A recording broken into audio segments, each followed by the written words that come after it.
the Age of Fission radio show with your host, Lonnie Clark. We stand together and accept that we now live in a world transformed by Fukushima. From 8 a.m. to 9 a.m.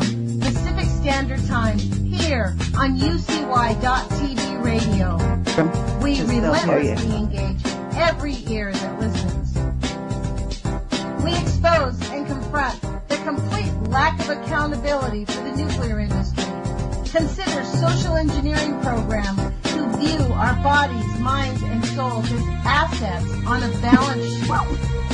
We discuss vital current issues, interview activists, and engage our audience in an effort to allow all voices to be heard. The Age of Vision radio show creates a venue that all will choose.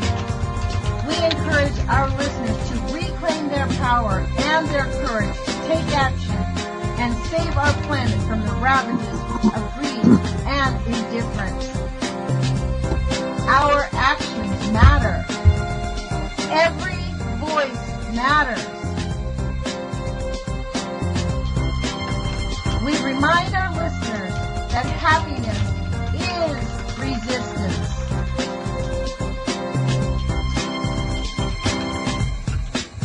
Love is greater than fear.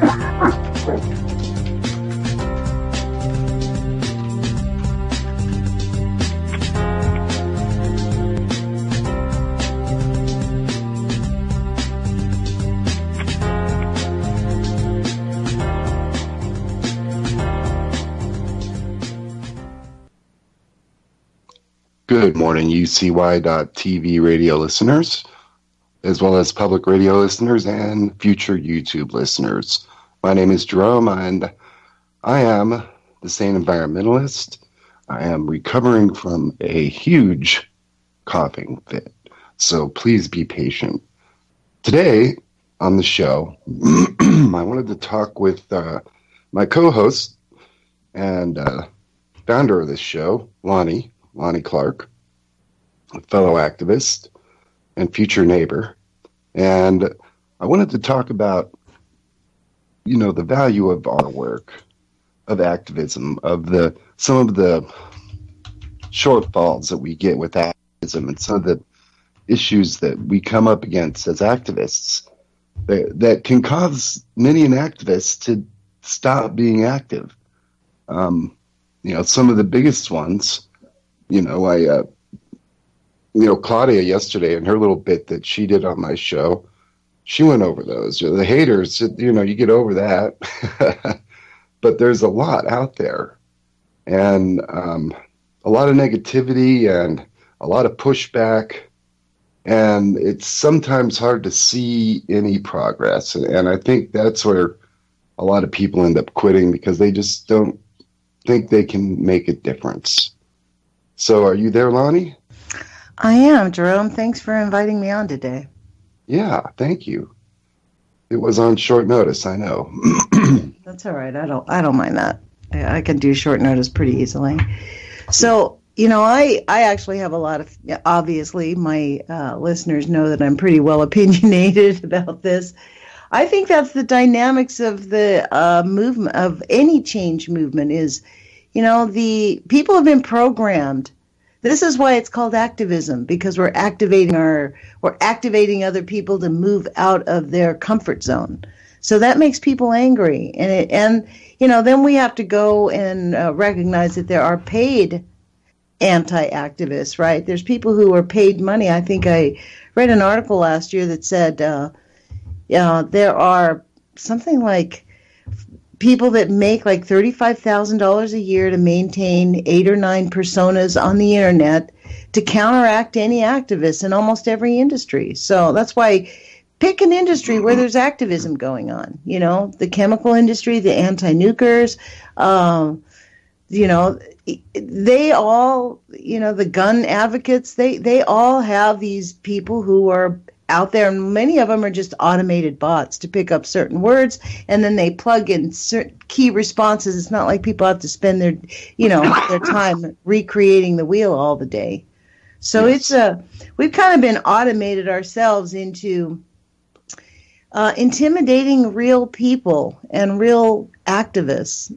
People who, when I look back on my involvement with the Post-Ignorance Project, Kevin Blanche and I worked together for about 2 years, solidly, very solidly, 2.5 years. I flew him all around the country to do protests and things.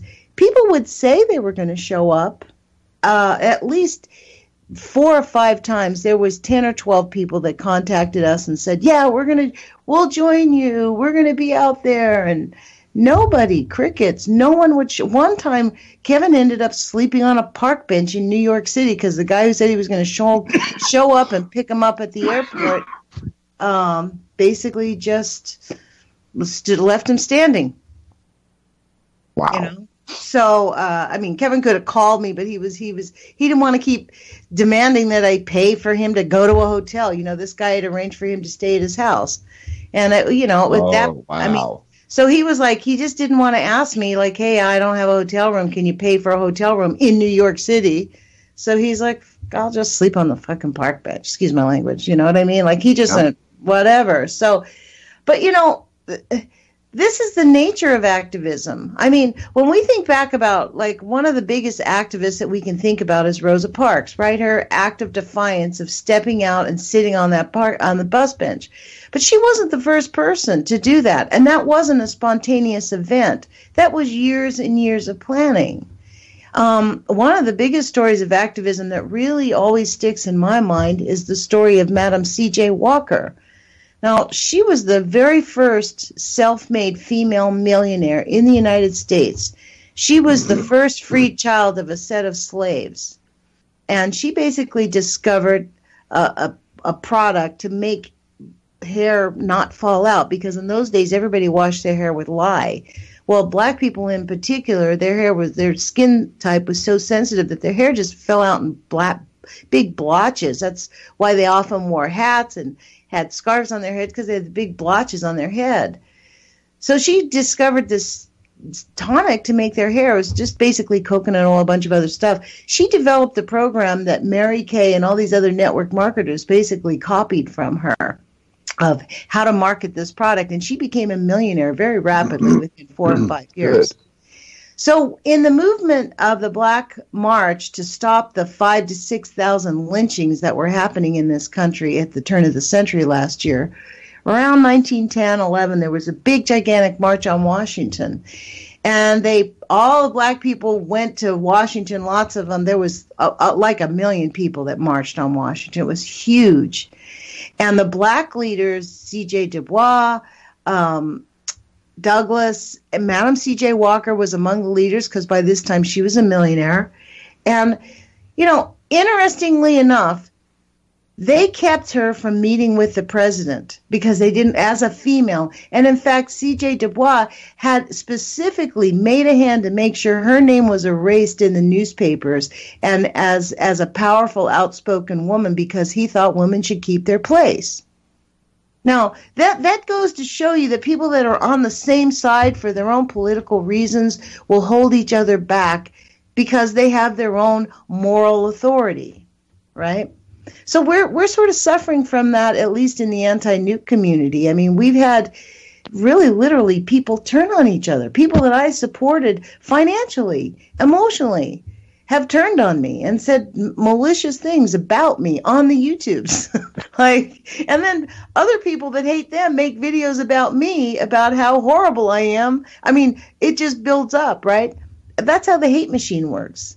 But my thing is, I've just started to get into that. Yeah, well, you know what? My solution is just block those people and ignore them, because haters will be haters. And we cannot pay attention to the hate. If you focus on the negativity of other people, that's what's going. It's what you focus on. That's what's going to expand in our consciousness. So it's extremely important just to not even address them. I mean, not even say anything. Just move on. You know what I mean? Like, whatever. You can't feed into that, because we can't change them. What we can change is ourselves. And take right action when we know we have to take right action. Yeah, I've only had to block a few comments on my channel. But it's only when somebody just gets maliciously just mean, downright mean, that I have to block a comment. People who may want to argue a point, I don't block the comment. Right. I you know me well enough to know I enjoy a good, valid argument about this, whatever, to try to get to the truth of the situation. So, it seems like, indeed, as soon as I scraped the surface of climate change, they came out of the woodwork like roaches, all over my climate change on videos. both sides of the issue. Yeah, I get you. I mean, this is because I went on both sides of the issue. I truly embraced both sides. Right. Well, And in one I looked like a denier, and in the other one I looked like an acknowledger. Well, I've come to the conclusion it doesn't really matter what it is. The reality is we have a suffering planet, and my contention is we're not even acknowledging the root of it, which is really chemical and nuclear pollution. That is at the heart of what. Yeah, probably nuclear mostly. If you look at what happened, I mean, they have there's a chart that you can look at to see the beginning of the sixth mass extinction started around I think they tagged it at 1945. Yep. So, what happened that year? Wouldn't know. But really, this is this is why I really liked your show yesterday when you played that thing with Claudia and the way you sort of led into this, because really she spoke very eloquently. Like, we are in shock over this is our reality. This is the hardcore reality. Like, we're on the air to try it in an effort to get people to not just wake up, but to take action and demand a change, demand a reality. It's like I was on Twitter this morning and I follow some pro-nuke site, and they may put up a chart comparing like how Canada has mostly clean energy because they're like 60% nuclear. And I wrote, clean until it's not. Until the nuclear waste, there's no answers to the nuclear waste. That stuff is going to destroy our environment and our habitability on this planet. Yeah. So, but they will insist that it is clean. No such thing as clean energy, period. I don't care how you look at it. Any energy, even if in the production of the actual energy itself, it's a clean process, entails a whole bunch of filthiness in the prelude to that process that builds up to it. A nuclear plant may not produce any carbon dioxide, really, but how much carbon dioxide went into creating the nuclear fuel and into the whole production of the plant itself, et cetera, et cetera. Do you know the meaning of the word entropy? Same with solar. You may think solar is totally green. Well, no, it isn't. You got to grow ingots of silicon in order to have effective solar cell technology. And to do that, you have to have very, very, very high temperature ovens.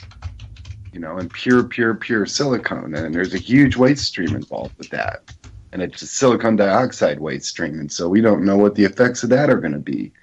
So there is no such thing as green energy or safe or clean energy. It is counter to the whole basic nature of the planet. Every species on the planet has its own energy or gets its energy from other species in a coexistence, except for us. So we must remember that too, In a way, it makes one want to lose hope. Well, that's the case, then what's the hope? If we completely cut our carbon emissions to zero, for instance, would that make a significant impact on the future? We don't know. At this point, I think that the nuclear poisoning is going to get everybody, and it's kind of like I referred to it in a recent video as like a lot like graphite. Have you ever messed with graphite, Lonnie? No, I have to say I have pencil lead, ground up pencil lead, super fine powder that gets everywhere. You open the tube of it and somehow it's over in that corner. That kind of a substance, stuff that gets everywhere. That's why radiation just gets everywhere, and you can't contain it. You cannot contain it. It gets out. That's the nature of the beast. So it is going to get out, and it will spread out, and it will even out, and everybody will get their fair share. And I don't think humanity really understands that. I don't think that humanity gets it. We're easily scared about global warming, but in the next 100 years, that it'll take to kill us off from global warming, we're going to have way worse issues at the Hanford site, at Fukushima, at Chernobyl even. You don't think that's over. Don't think that's less radioactive. It's sitting under a big ball of concrete, but yeah, that's it. And then that didn't even work. They had to build that new building over the top of that. So Fukushima, the same thing. The radiation levels there are still rising. Yeah, and people they're coercing people to live back in reactor, it. Now at the base of the reactor containment vessel, in the foundation of the reactor building, they're finding 45 sieverts per hour of radiation. That's a lethal dose. 45 sieverts an hour is huge. They were finding 500 sieverts an hour right at the pedestal where the reactor was sitting. So they're years and years and years and years away from being able to get close enough to that to even look at it. They can get a camera and a stick, but you're never going to use that camera again. Yeah, exactly. And now it's high-level nuclear waste. And everything they stick in that hole is high-level nuclear waste. And so there is another. See how it's getting out? It gets out. It gets everywhere. It gets on the equipment. And the equipment, what are you going to do with that?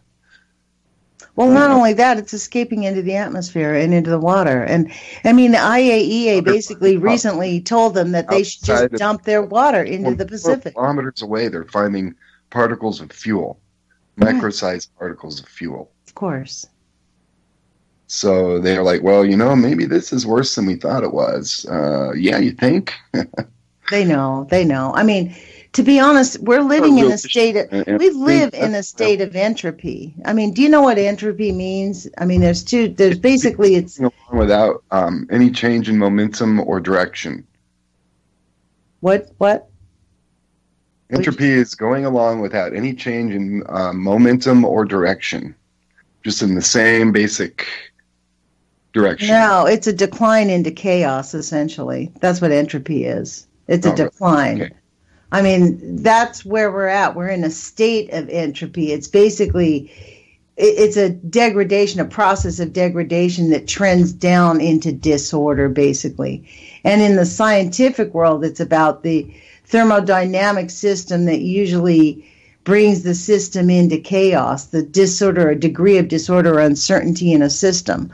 And that is kind of a natural function of everything, right, is the entropy. Like we have our waste products and they dissolve into chaos, but they end up in the natural order of things. That entropy creates nutrients that brings positive things to being able to sustain life. But the original life degrades and gets into chaos and can't sustain itself, right? That's kind of the short and quick version of it all. But that's kind of where we're at. Like we are in a huge state of entropy. Everything is dissolving into the chaotic state. And I actually think that human beings are suffering from the nuclear pollution, from mental illness. Like people are just confused. They really don't know what's right, what's truth, what's not truth. And if you take action, I mean, at least in the United States, since 9/11, since they brought in the Unpatriot Act, you can't go to any time. I mean, Steve Mnuchin was out at UCLA talking, and students were like protesting him. They got arrested for protesting the Secretary of the Treasury. They got arrested for speaking out against him. Yep. I mean, that's an outrage in my view. And these are small. Now, they were arrested for disorderly conduct because you're not supposed to say bad things and call these people out on their, financial crimes. Like it's, Ben Carson, the Department of HUD, right? This is the hilarious story of the week. This is funny. The man who runs the housing department that helps out the poor people in our country refurbished his office to the tune of like $115,000. He's paid $30,000 for a table for his office. Now, well, I hope at least it was made with slave labor. Yeah, no doubt it was, man. No doubt it was. From some endangered Amazon tree. I mean, I read an article this morning in Financial Times that says, well, it's time to roll back the Dodd-Frank regulations on the banks. We need to ease up on the banks. And I tweeted back, I'm like, well, why don't you just start issuing slave notes on people so we can sell our kids? Because, I mean... Well, how much of you and my taxpayer dollars went to the banks to bail them out after 2001? Well, how much are going to the banks right now? We just gave them a big, gigantic, fat tax break. Tax break. Yep. People are saying, well, at least my income taxes went down. Well, wait till the cost of living and everything else goes skyrockets, right? Wait until you can't afford, you understand the tax thing. I mean, this actually, to be honest, there was a really good comparison.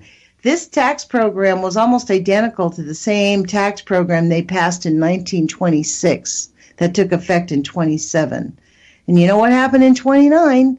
That's exactly what we're going to see, the biggest crash in the world, and it is, I mean, the nature of our Constitution and the nature of our country is right now being tested. And I am frankly outraged that there's still people out there saying that Trump is finally taking on the deep state and he's finally going to drain the swamp and he's going after him, and that's why we're having this Russia investigation.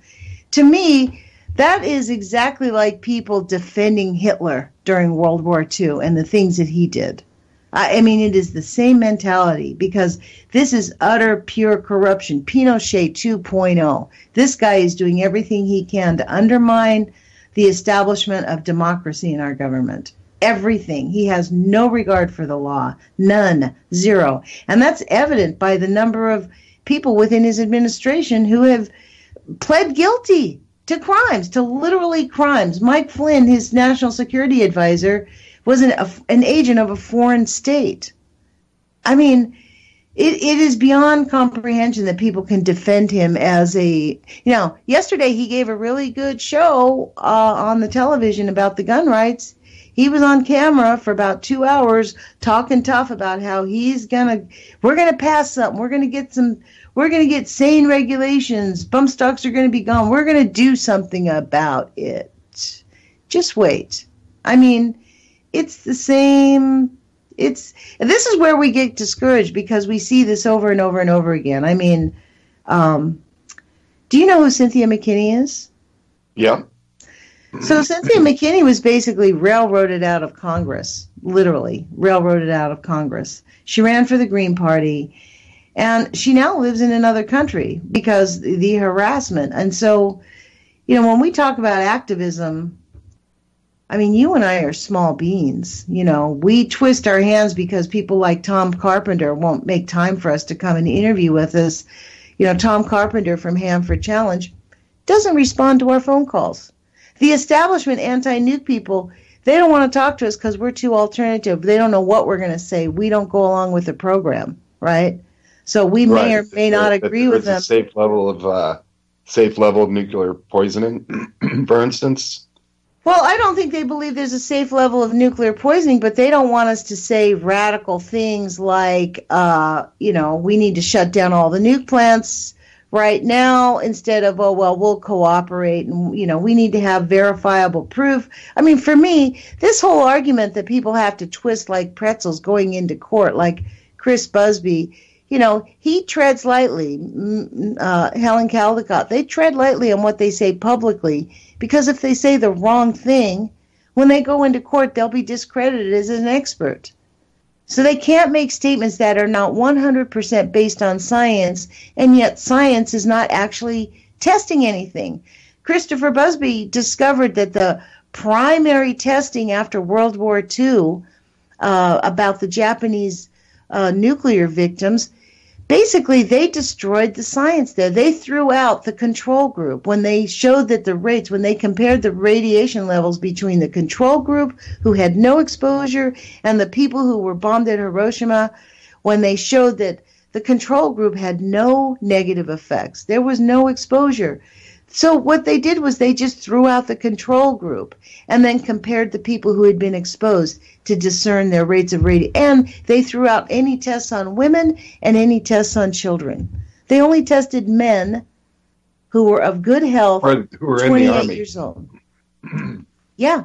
So this type of thinking, and it's not just the nuclear industry, it's every major technological industry that is worth billions of dollars. I mean, the money god is real. And that's what you and I encounter, and every activist encounters, is the money god. Because they pay for people to harass us. Yeah. So I know that as soon as I start hitting a hot button and I start getting hateful comments like on my YouTube videos, I know that I must be heading in the right direction. Pretty much. I mean, I'll be honest, I have pretty much stopped being on YouTube because of the hate machine. I just you know what?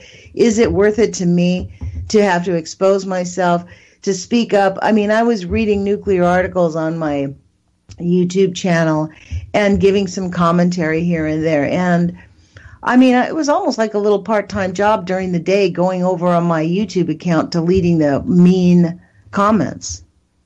So, yeah. And then you see the net result of very few people actually get off their rear ends and do anything. You know what I mean? Like they honestly just, it is such and I've come to understand that the reason they don't is because they're overwhelmed. Because I think fundamentally people who are aware know that this planet is on a death cycle. I mean, the humans of this culture have destroyed our capacity to maintain life on the planet. I don't disagree with Guy McPherson that we will not have humanity on this planet in 100 years. I think that we are going to have I know that in 100 years, things could get very dicey. Yeah, that's if we even got a 2-foot level in sea rise. Right. Because of a magnificent warming event or something like that.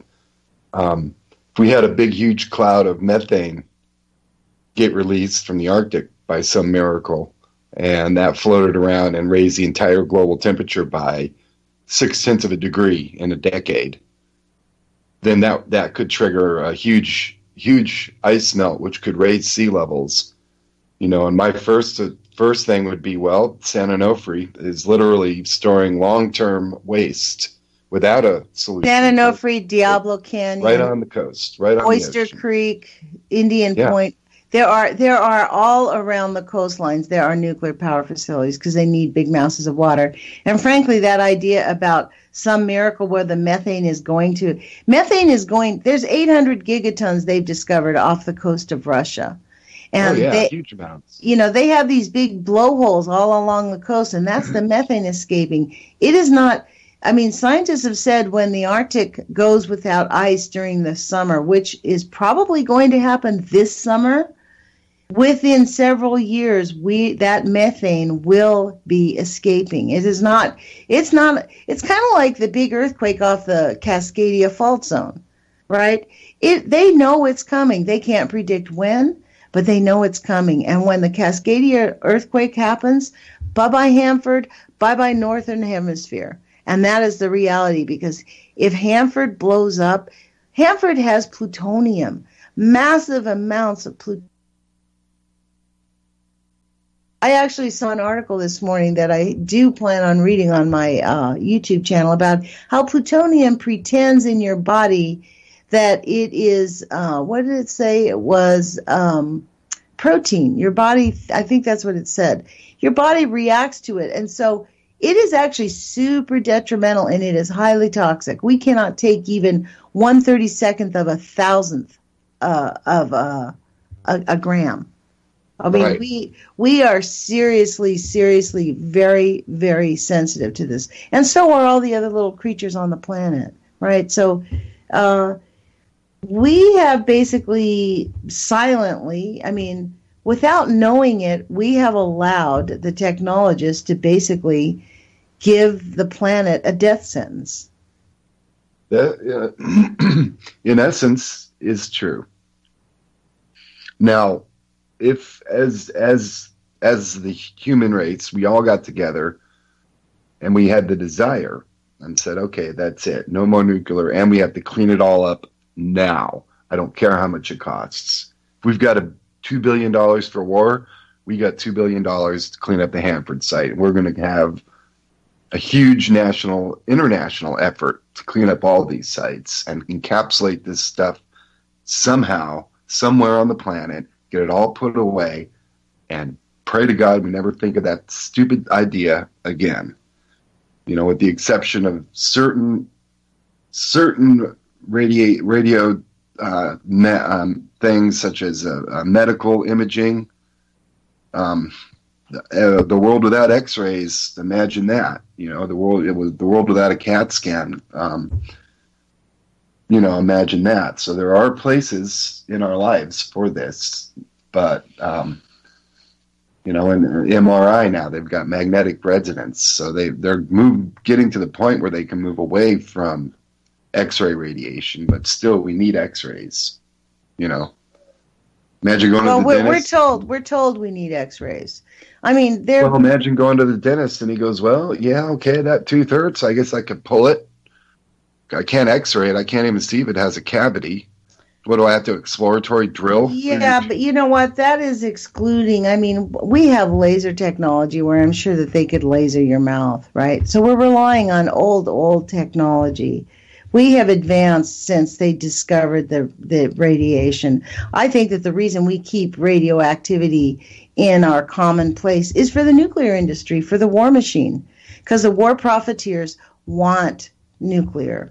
Because it's the best weapon they've ever discovered, because it is the most dangerous thing they've ever discovered. And by the way, that thing that I was talking about with plutonium, it basically said plutonium acts like a Trojan horse, duping a special membrane protein that is typically responsible for taking up iron. So that's what happens. But, I mean, this is the thing. This is where it gets down to it for me, is taking right action. We have a small, short life. If we live to be full adults, we might live to be 100 years old, right?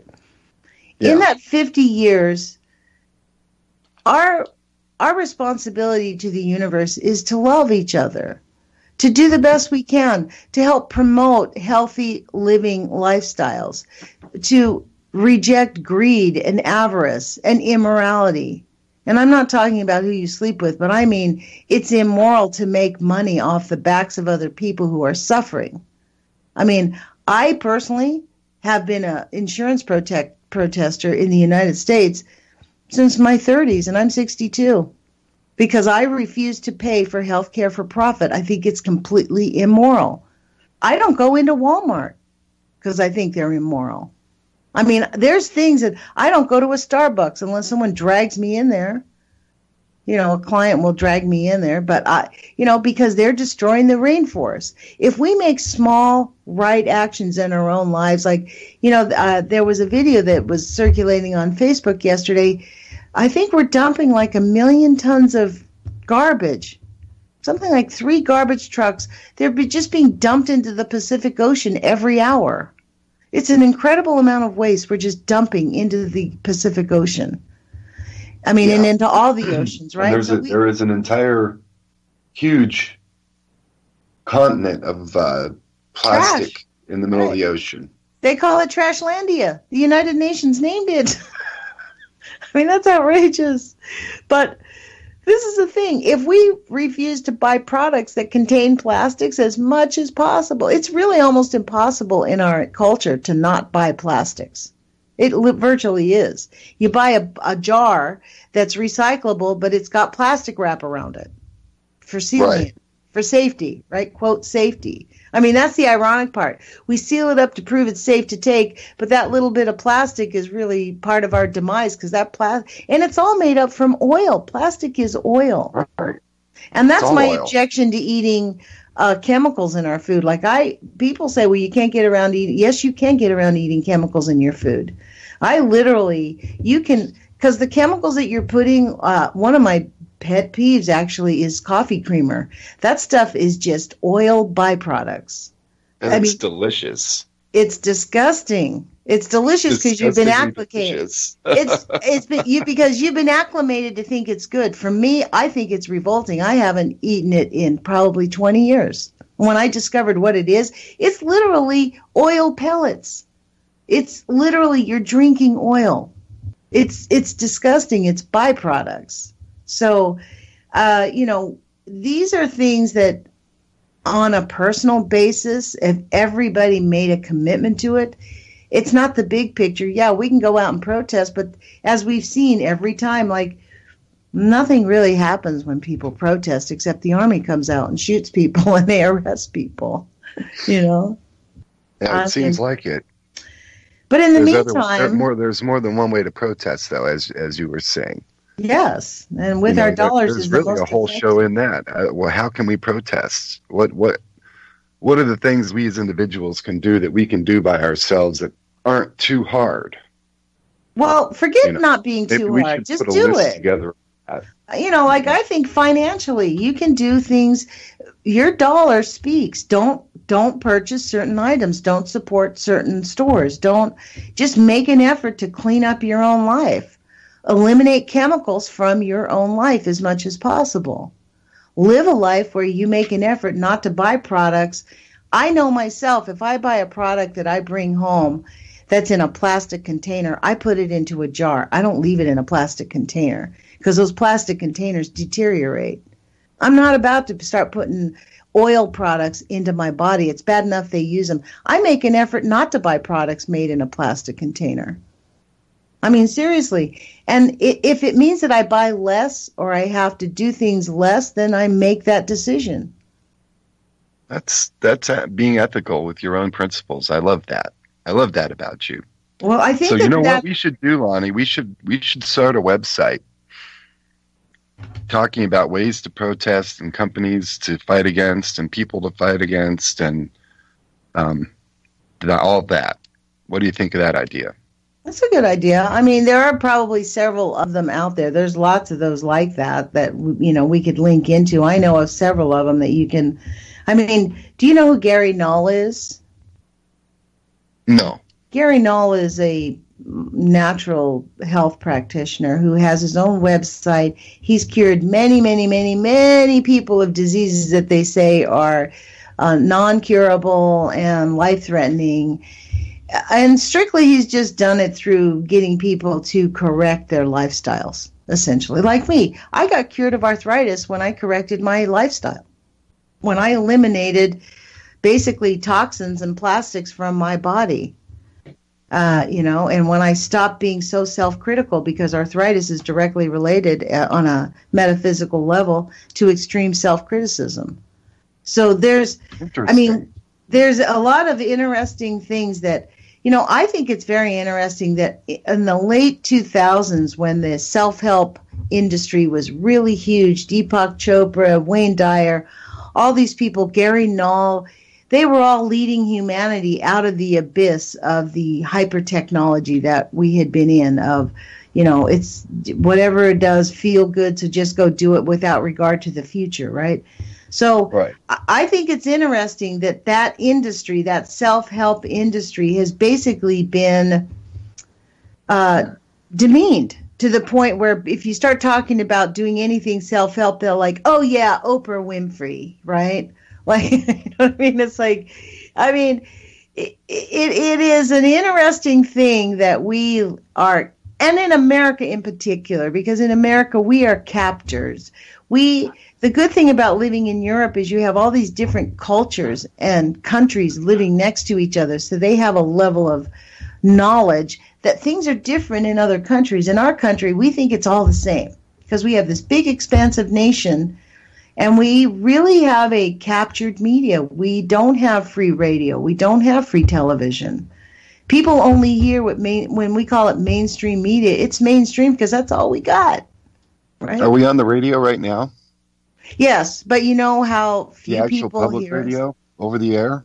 KEPW is carrying us. And That's people wonderful. people Hello, can KEPW.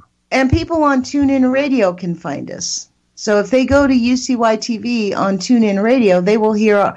I mean, that's the value. This is why I love this radio station, to be honest, because this radio station, I don't agree with a lot of the people that I listen to on this station. In fact, some of them I really disagree with. But what I love is that these are all thoughtful people who are presenting ideas that make us think and look at things in a different way, and they're not afraid to say what they really think, right? So in order for us to actually move and grow, we have to allow the differences. I mean, and we have some shows on this radio network that are excellent. Nuclear Hot Seat, one of my favorite shows of all time. Me too. Libby is so incredibly awesome and talented at putting together a show too. Well, she brings action. It's not just like right now, this is somewhat of an opinion show, right? So we have several opinion shows on this station. They're opinion shows. There's people's opinions. But Libby makes an effort to actually go out and get people who, and interestingly enough, the people that she interviews won't respond to my emails and calls because I'm not establishment enough. It's kind of interesting, but that's okay. I mean, honestly, I came to these terms a long time ago. It takes all kinds. It does not matter because movement is movement. We're headed forward. And the reality is, I keep going back to this, but the Cascadia Fault Zone, that is going to change the world when that earthquake happens. That is going to change everything because of the proximity of Hanford. Because there's an active nuclear plant within 15 miles of Hanford that if it gets into an earthquake greater than 6.0 and actually 4.0, but after Fukushima they miraculously said it could withstand a 6.0 earthquake. If we have a 7.0 earthquake up on the Cascadia Fault Zone, the Columbia Generating Station will have a nuclear meltdown. And that nuclear meltdown will prevent anyone from going to the Hanford tanks, which need 24-hour care and maintenance. And within 72 hours, Hanford will blow up. So that's the reality. This is why, like, are they storing plutonium at Hanford? Yes, they had one of the largest plutonium plants. They had 4 plutonium plants right on the Columbia River. They had plutonium plants there, but I thought they were taking that whole thing apart and putting it away. And they were putting the plutonium somewhere else. Yeah, somewhere else on the Hanford Reservation. I mean, It is actually just a big lie. Everything they do out there is a big lie. They do not safely store things. The people that are working there are being contaminated. The town of Richland, the childhood birth defect rate in that area is off the charts. Children are born on a regular basis with microencephaly, and yet the midwives up there refuse to say it's caused by Hanford. So, we can deny the emperor has no clothes, but at some point, it's, and this is kind of the point. My daughters and I talk about this. Like, all this information I've discovered, I mean, I was living blissfully before Fukushima. I had no idea. So was I. We had no idea. So is it better to know and be prepared, or is it better to live, without acknowledging it and pretending? I honestly don't think one way or the other really matters, because it's going to happen. And that's, for me, why it takes right action. Why, okay, my little tiny protest, one person never having gone into Walmart in probably 10 years. Does that matter in the long, big picture? They're still a megalithic corporation. People still go there because they say they can get cheap things. You know what I mean? Go. But then again, I shop on Amazon. So that's what I'm starting to do a lot, but only because there's literally no place else to shop. I mean, you know what? This is the thing. That's exactly where we're all this is why we've all been backdoored in. We've been sort of coerced. Like, we feel bad about the people being coerced into living in Fukushima, but essentially, we're all Fukushima victims. We're all the victims of these megalithic technologies, the nuclear, what they call themselves, the nuclear priesthood. I mean, they have abdicated their role to protect our planet, not just humanity. So in the meantime, we have short little lives. So what are we going to do? I suggest taking right action, and I also think that that Guy McPherson was right. The only thing that matters is love. When it comes down to it, love is the only thing that really matters. Love is all you need. And love is. And the thing is, about these solutions, I had Chuck Hyman on here talking about the microbes. If everybody poured microbes on their backyard, composted their food, we might be able to contend with the nuclear radiation and the contaminants that are in the world, but we need it everywhere. Like, we're not going to just, do one little 10-mile acre, or even 500 hectares. I mean, even if we just did a huge swath of land, like, let's say, the size of Kansas, that still wouldn't resolve the issue. We need a unified force, and, We need a war on nuclear. Yeah, well, I think there is a war on nuclear. Nuclear eats itself off, you know what I mean? Like, it's not just, the chemicals that go involved with nuclear, that's the other thing, is the chemical contamination. And right. And frankly, we're not even being told of all the tanks at contamination. Hanford today. Yep. And how they're losing level, and they're like, well, it's probably evaporation. Right. Probably. And, right. They had pictures of the inside of the tank, the one in question that's leaking, and it's just so ugly. The look of that chemical waste left over from the processing of uranium and plutonium is just hideous. It's hideous. It's like this yellow, crusty, icy, kind of salty looking. Ooh, it's just ugly. And it forms a solid layer on top, and so it stratifies the waste does. So it's not pumpable. Right. That's right. So it's a sludge, but it's not pumpable because it stratifies. You got to literally break the whole thing up and let it settle again, and then you can pump it. But, yeah, good luck with that. Look, we're suffering from the Manhattan Project, for real. And what they really wanted, remember the old movie, The Stepford Wives? Yeah. That's their ideal. They want us all to be Stepford wives. And that's why I like this idea about being an activist. We're not we have stepped out of the norm. I used to say, I'm not an activist. I'm an American. This is my duty.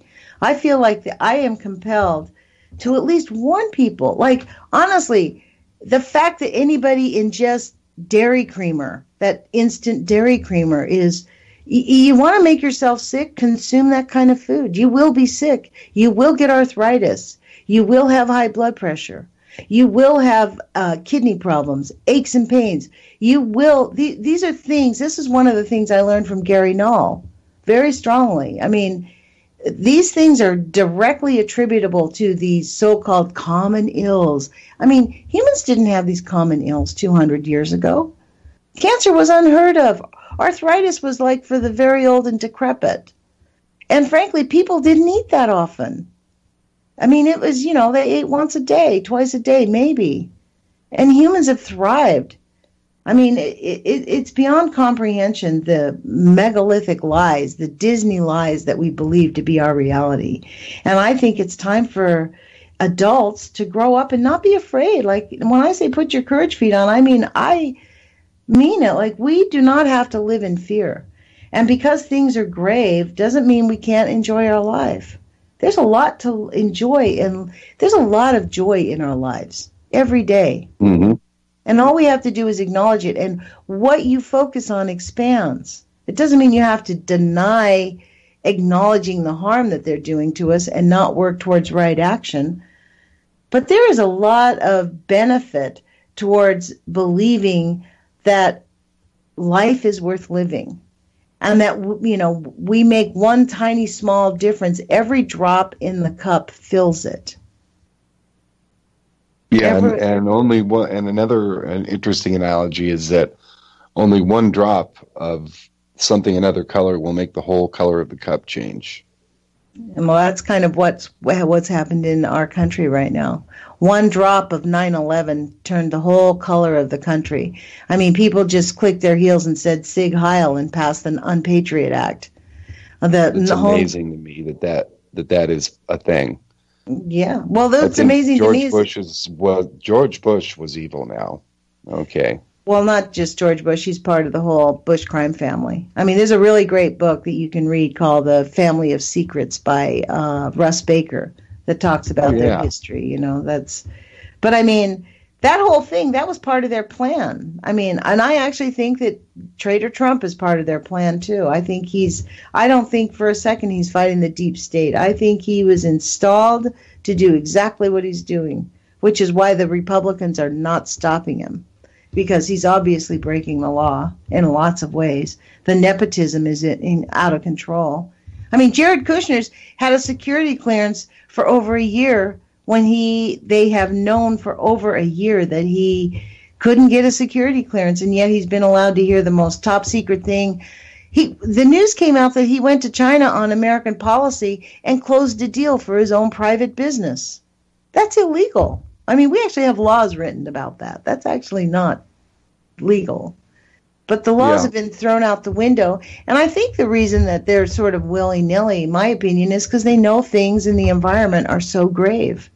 They know that we have crossed the threshold. There is no going back. We are on the demise of civilization. Period. Maybe 1,500 human beings will survive in 100 years from now. We might be able to scrape our way back. That's one of those we'll have to wait and see things, I think. Yes, we will. I'm not seeing enough evidence of actual die-off yet to say something like that. Right, when I start seeing do you follow the die-off? Do you follow the massive die-offs? We're losing 1 million birds a month.